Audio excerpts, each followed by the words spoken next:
اللهم صل على محمد وآل محمد۔ بسم اللہ الرحمن الرحیم۔ قرآن کریم خداوند متعال کا ایسا قانون ہے کہ جس نے ہم لوگوں کے دین اور دنیا کی اصلاح کا ذمہ اٹھا رکھا ہے۔ اس کی آیات ہدایت اور رہنمائی کا سرچشمہ ہے۔ اس پورے عالم ہستی میں کوئی بھی کتاب قرآن کریم کے مقام برتری اور فضیلت کو نہیں چھو سکتی، کیونکہ یہ نہ فقط تمام انبیاء الہی کی تعلیمات کا خلاصہ اور نچوڑ ہے، بلکہ یہ ایسا کلام الہی ہے کہ جو محسن انسانیت خاتم الرسل حضرت محمد مصطفیٰ صلی اللہ علیہ وآلہ وسلم پر نازل ہوا، اور یہ ابد تک محفوظ رہنے والی کتاب ہے۔ کتاب مستدرک الوسائل کی چوتھی جلد صفحہ نمبر 236 پر رسول اکرم صلی اللہ علیہ وآلہ وسلم سے منقول ہے، القرآن افضل کل شیء دون اللہ۔ قرآن کریم ہر چیز پر افضل ہے، ہر چیز پر فضیلت اور برتری رکھتا ہے سوائے خداوند متعال کی ذات کے۔ ہم میں سے کون نہیں چاہے گا کہ خداوند متعال ہم سے ہم کلام ہو؟ جی بالکل، جب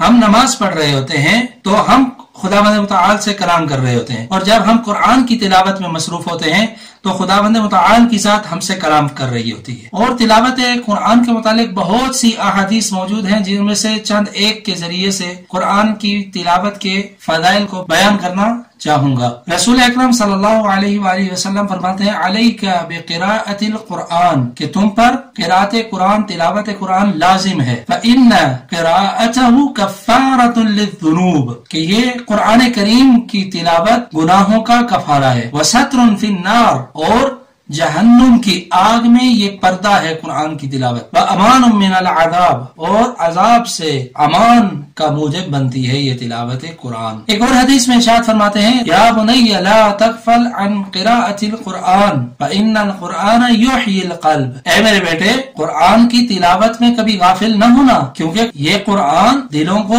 زندہ کرتا ہے، وَيَنْهَى عَنِ الْفَحْشَاءِ وَالْمُنْكَرِ وَالْبَغْيِ، اور تلاوت قرآن انسان کو برائیوں، فحاشیوں اور ظلم سے دور رکھتی ہے۔ فرماتے ہیں، من قرأ القرآن فَكَأَنَّمَا اسْتُدْرِجَتِ النُّبُوَّةُ بَيْنَ جَنبَيْهِ، کہ جس نے قرآن کی تلاوت کی گویا اس نے نبوت کو اپنے آپ میں داخل کر لیا، غیر انہ لا یوحى الیہ، بس اسے وحی نہیں ہوتی۔ پیغمبر اکرم صلی اللہ علیہ وآلہ وسلم سے نقل ہے، ان هذه القلوب تستأ كما يستأ الحديد، کہ یہ دل بھی زنگ آلود ہوتے ہیں جیسے لوہا زنگ آلود ہوتا ہے۔ پوچھا گیا، فما جلاؤها، پس ان کو سیقل کرنے کا طریقہ، ان کو صاف کرنے کا طریقہ کیا ہے؟ قال تلاوت القرآن، کہ تلاوت قرآن کے ذریعے سے اپنے زنگ آلود دلوں کو صاف کرو۔ اور قرآن کریم کی فضیلت کے لیے یہی کافی ہے کہ اسے نازل کرنے والا رب العالمین، اور جس کے قلب مبارک پر یہ قرآن نازل ہو رہا ہے وہ رحمت للعالمین،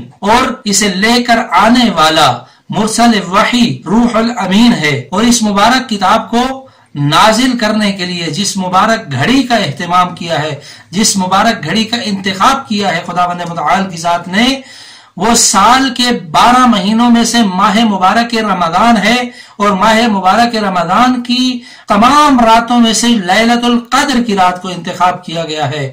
اور لیلۃ القدر کے بارے میں ارشاد ہے کہ وما ادراک ما لیلۃ القدر، تم کیا جانو کہ لیلۃ القدر کیا ہے؟ لیلۃ القدر خیر من 1000 شہر، لیلۃ القدر 1000 مہینوں کے برابر نہیں بلکہ 1000 مہینوں سے بھی بہتر ہے۔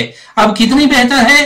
1 گنا، 100 گنا یا 1000 گنا؟ کہ شب قدر کو شب قدر کیوں کہا جاتا ہے؟ علماء مفسرین نے یہاں جو وجوہات بیان کی ہیں ان میں سے ایک وجہ یہ بھی ہے کہ شب قدر میں قرآن کو نازل ہونا مقدر تھا، اسی لیے اسے شب قدر کہا گیا ہے۔ دعا ہے خداوند متعال سے کہ ہمیں زیادہ سے زیادہ قرآن مجید کی تلاوت کرنے کی توفیق عطا فرمائے۔